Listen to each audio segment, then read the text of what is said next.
Brought to you by Techno Camon 30 series.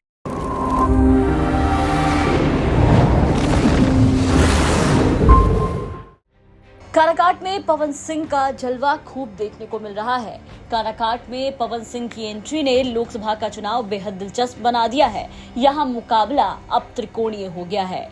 Pawan Singh सीधे तौर पर एनडीए के प्रत्याशी उपेंद्र कुशवाहा को टक्कर दे रहे हैं। जिससे बीते दिनों ये चर्चा काफी जोर शोर से चल रही है कि पवन सिंह क्या उपेंद्र कुशवाहा का काराकाट से पत्ता साफ कर देंगे। क्या भोजपुरी के सुपरस्टार पवन सिंह काराकाट में अपना कमाल दिखा पाएंगे? लेकिन आपको बता दें कि पवन सिंह के लिए काराकाट जीतना इतना आसान नहीं है। काराकाट में पवन सिंह के लिए मुश्किलें कम नहीं है। भोजपुरी फिल्मों का वो सुपरस्टार जिसने एक बहुत से सामान्य गानों को अपने समाज का आइकन बना दिया। करीब 2 दशक पहले आए इस गाने के बल पर पवन सिंह ने फिल्म इंडस्ट्री में अंगद की तरह पांव जमाए। पर बीजेपी को नाराज करके काराकाट में चुनाव लड़ना क्या उनकी राजनीतिक शुरुआत के लिए सही है? ये सवाल इसलिए उठ रहा है क्योंकि काराकाट का रास्ता निर्दलीय प्रत्याशी के रूप में उनके लिए इतना आसान नहीं दिख रहा।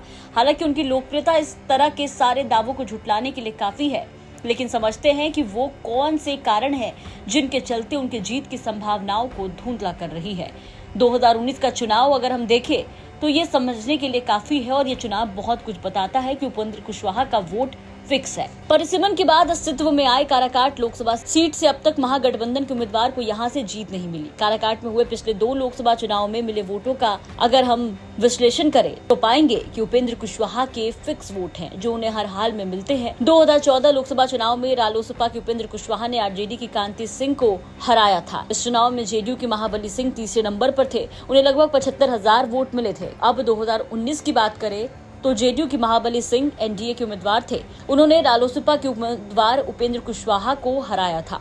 मतलब कि यहाँ बीजेपी का अच्छा खासा वोट बैंक है तो उपेंद्र कुशवाहा का भी पर्सनल वोट, क्योंकि उपेंद्र कुशवाहा की पार्टी कोई बहुत बड़ी पार्टी नहीं है। रालोसपा के सर्वा वही है। महाबली सिंह जब एनडीए से चुनाव लड़ते हैं तो उन्हें कुछ 3,98,408 वोट मिलते हैं। फिर भी उपेंद्र कुशवाहा 3,13,860 वोट हासिल करने में सफल रहे। यानी कि काराकाट में करीब 3 लाख एनडीए के वोट है और करीब इतना ही उपेंद्र कुशवाहा का वोट। इस बार इंडिया गठबंधन के प्रत्याशी भी राजाराम सिंह भी उपेंद्र कुशवाहा की ही जाति के हैं। उम्मीद है कि राजाराम कुछ तो कुशवाहा वोट काटेंगे।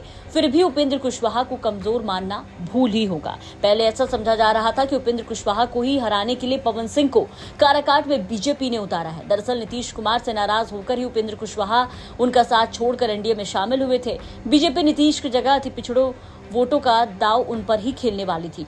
अभी एक म्यान में 2 तलवारें कैसे रह सकती, इसलिए उपेंद्र कुशवाहा को निपटाने की थ्योरी चली जा रही थी।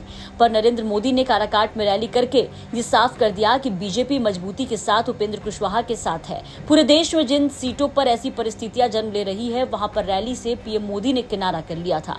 अब काराकाट में मोदी की रैली होने के बाद बीजेपी के लाभार्थी वोट और कट्टर बीजेपी समर्थकों के वोट तो पावर स्टार पवन सिंह को मिलने से रहे।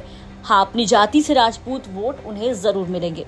इनमें कोई 2 राय नहीं हो सकती कि उपेंद्र कुशवाहा को ये नुकसान तो झेलना पड़ेगा। हालांकि जिस तरह पवन सिंह प्रचार कर रहे हैं उसे देखकर नहीं लगता कि वो बीजेपी को टारगेट कर रहे हैं, पर आम जनता को इतना समझ नहीं आता। ऐसे में देखना दिलचस्प होगा कि पवन सिंह कैसे काराकाट का जंग जीतते हैं। आपको क्या लगता है? अपनी राय कमेंट करके जरूर बताएं। ये थी संयम श्रीवास्तव की रिपोर्ट बिहार तक।